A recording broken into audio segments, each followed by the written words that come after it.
No, you are. Test.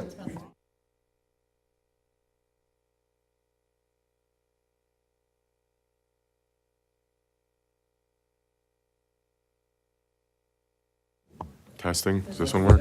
Is this one working?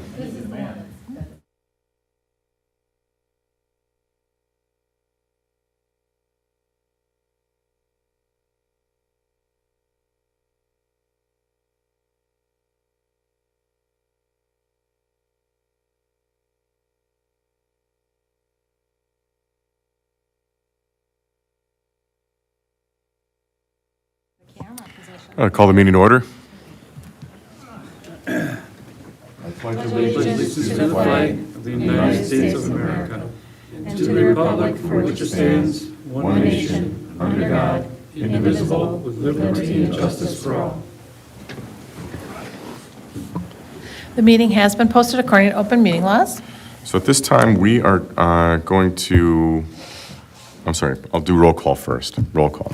President Seeger. Here. Trustee Renucci. Here. Commissioner Art. Here. Commissioner Batani. Here. Commissioner Hayes. Here. Commissioner Leaderhouse. Here. And Commissioner Morath. Thank you. So at this point, Eileen is going to give us a 101 on what these new fancy mics are in front of us. Okay, just a real quick explanation. The microphones in front of you, I think you guys have all figured out the push-to-talk button, so they work much like the old ones. The green light means it's active. There is a button to the left with the 3 dots that serves as a function to mute. So if you are active and you needed to sneeze or cough, you can push that to silence your microphone. There is a touch screen on here. You won't need to get into settings, but if you do get into that and touch it and you want to get out, if you hit the setting icon, you can go to the bottom and go sign out. You'll get back to this banner screen. And then as far as the cameras now are controlled by the mics, it's important that we don't shift around microphones unless you talk to one of us first, because that does affect the camera angle and which camera is active and what is broadcasting to YouTube. But feel free to move it to the position that you're comfortable with at your place. And then if you do think of it before you leave, I'd appreciate it if you hit the power button on the bottom to turn it off, but I will be going around to make sure they're all off. That's it. All right. Citizen participation. Does anybody want to speak during citizen participation? Anybody like to speak during citizen participation? All right, I'll close the citizen participation and move on to approval of the Planning Commission minutes from February 13th. I'll make a motion to approve the minutes as presented. I'll second. Any discussion? All those in favor? Aye. Aye. Opposed? Motion carries. All right, moving on to sign permit for Max Apparel located at 2554 South Executive Drive. Corneum Miom, I cannot pronounce that. East Troy LLC applicant, application 2023-07. Anybody have any questions about your packet material or the proposed motion from Mr. Schwecke? I assume this is just a sign that's going to go on the building? Exactly as it's been presented to us, yes. A motion to approve the wall sign as proposed based on 4 above-mentioned criteria listed in the zoning code, with the understanding that it is not possible to have a monument sign on the property set as forth in the village sign regulations. I will second that. Any discussion? I have a question. So in other words, if the building has a sign on itself for the business, what would you call it, a placard sign or a sign on the building itself, they're not allowed then to have a monument sign? So you're allowed to have 2 signs. They can be 2 wall signs, and 1 wall sign and a monument sign, but you can only have 2. They can have window signs on the door, whatever, but on the building itself, it's limited to 2. Any other discussion? All those in favor? Aye. Aye. Opposed? Motion carries. All right, sign permit for 2894 on Main, Canove LLC applicant, application 2023-08. Any questions about this one? Any questions about the motion as presented by Mr. Schwecky?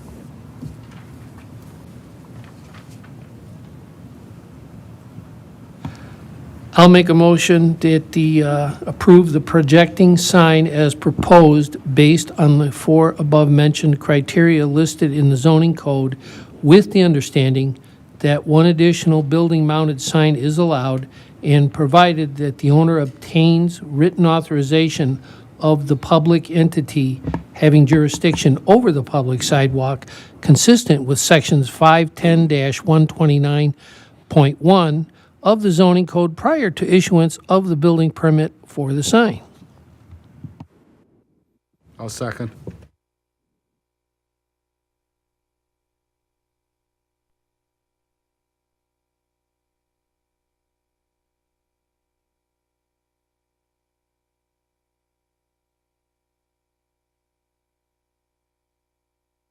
Just as it's stated in the agenda, just those requirements we're looking for, if you have any questions about those at all.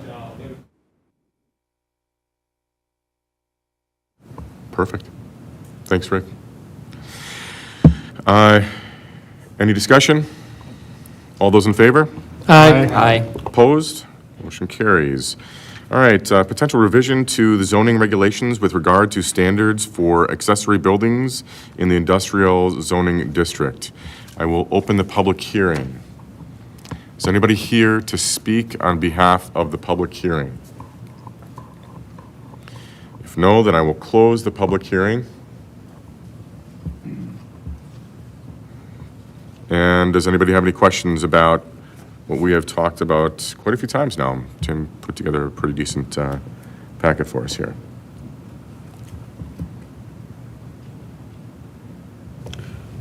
I recommend that the village board the approval of the approved ordinance 2023-02 as drafted or as amended. Second. Any discussion? All those in favor? Aye. Opposed? Motion carries. All right, moving on to potential revisions to the zoning regulations with regard to attached garages and detached accessory buildings with residential zoning districts. The big one here is going to be talking about how many feet we want to allow this to be. And I think that last time we discussed it, it was 35 was brought up. And I'm not sure, is that how long this one is right now, this vestibule? So I think the last time this came up, it was talked about 40 feet. Not that you have to, stick with that number. And essentially, you've already determined that that building as designed meets the definition of being attached. So we're not, necessarily thinking about that one per se, but all the future ones in the future. So, I mean, you could pick a different number, something, that's pretty far. In this scenario, I think that, just thinking about proximity of home and being able to maneuver vehicles behind the home, but still having a connectivity, I think 40 feet is going to be necessary just to make those turns. That was exactly going to be my question, Scott, because if you, like the picture that we saw from the gentleman that brought in the proposal, when you pull down the side of the house in the driveway and you make a right turn in behind the house, you then have to make a left turn into the garage. And you want to have enough room from the face of the garage where the overhead door is so that the car doesn't have to do a 3-point Y turn or something just to get in.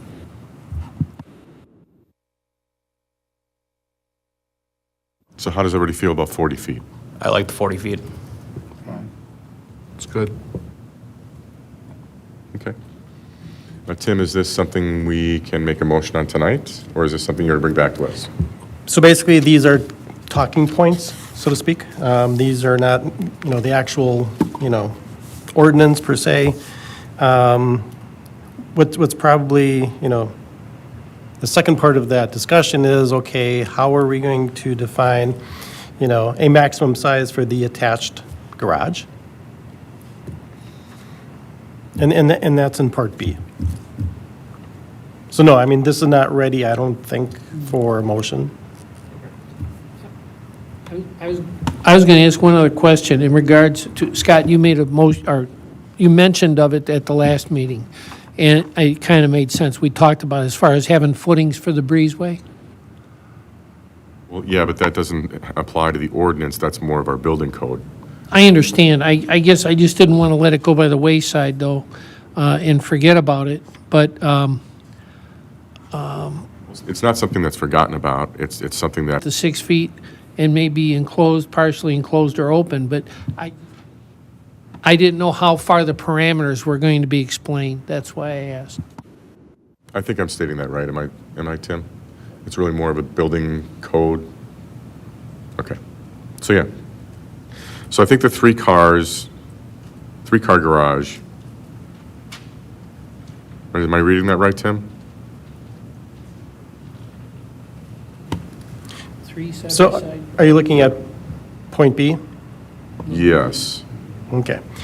So again, the issue is, and Scott, building inspector, brought this up last meeting to think about, how much of a garage do you want to be attached to the house? Because you don't want to have the house being this, basically the smaller of the two elements.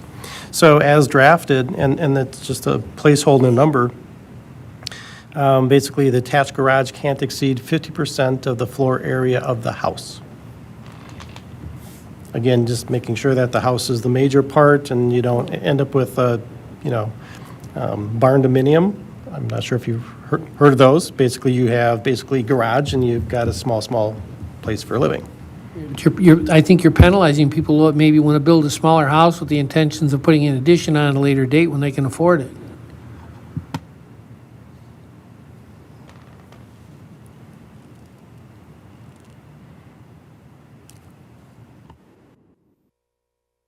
Yeah, but 40, when you really think about it, if you've got a 1,000-square-foot home, you're still able to attach at least a 500-square-foot garage.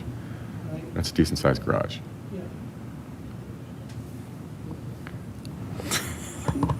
Well, how big is a three-car garage, Scott? 30 by 20?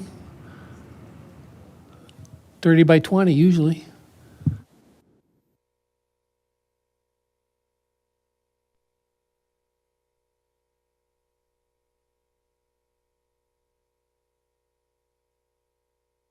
So I think that the other thing we're going to start running into is not just limitation on percentages, but then we're going to have limitations by way of lot offsets. So this whole thing is going to kind of come back, and I don't think you're going to be able to do a larger than a 50% on your average lot here in the village right now. I just thought we'd be just talking like the largest, it would be a 3-bay garage, that's all. And correct, Way creates that connection, and it's the attached garage. Because, conceivably, then what you could do is have a truly attached garage, and then do a breezeway and saying, well, that's part of my attached garage. And then it just kind of gets bigger and bigger, and house gets smaller and smaller. so what do you guys think about the percentage? It's fine, leave it at 50%. I think it works, and like you said, there's enough other ordinances and code in place to limit the property size here in the village. You're not gonna be able to put up a 7-car garage on your 1,000-square-foot house. I totally agree with that, but are you talking 50%, the garage can be no larger than 50% of the square footage of the home?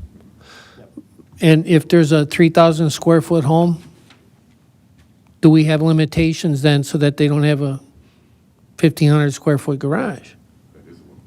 That is a limitation. for The it. 3 bays? And you also have that no more than 3 cars side by side right here. And that's fine then. Because otherwise, you could take a 2,400 square foot house, build a 1,200 square foot garage, do Exactly. it double deep and stack your Yep. cars. You could do Yep. 6 cars. Like, could you do that, or no, because it says 3 cars? Well, I think as long as you're under the square footage, you're fine if Right. it's deep. So maybe just a little explanation. So basically, the basic standard is limitation of attached garage to 50% of the living area. But then if you keep on reading below that, then it allows you to have a larger attached garage if you basically take what was otherwise allowed as a detached building and add it to the attached garage.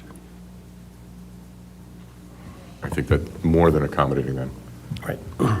And if that's done, then those conditions 1 through 3 would apply. Okay? They don't apply to just a freestanding attached garage.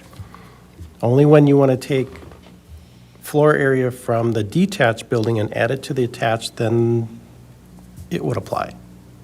Okay.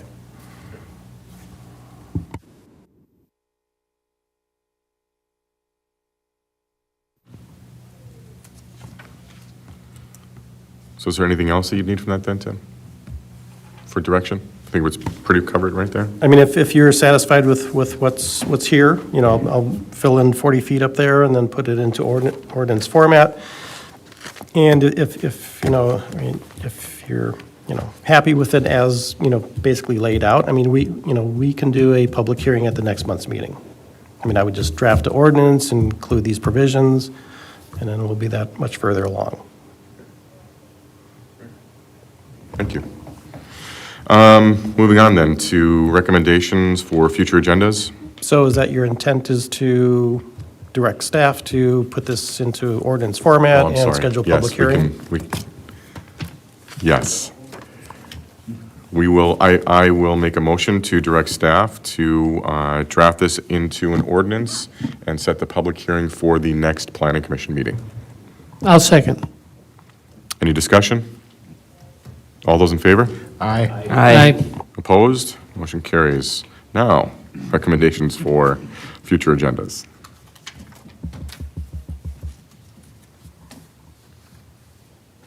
No? Nobody have anything? Scott, I was giving some thought. I know we talked about this off and on, and at the park and rec too also, but as far as, and I didn't know where to start, but I thought maybe as far as future park areas for the village, I didn't know if that was going to be discussed with the plan commission, start out with, or what. No, that's definitely something that would be started at the park and rec level. Okay. And then it would be maybe discussed here. All right. It'd be more of a direction from Park and Rec to the village board. All right, if there's nothing left, next meeting is April 10th. Make a motion to adjourn. Second. All those in favor? Aye.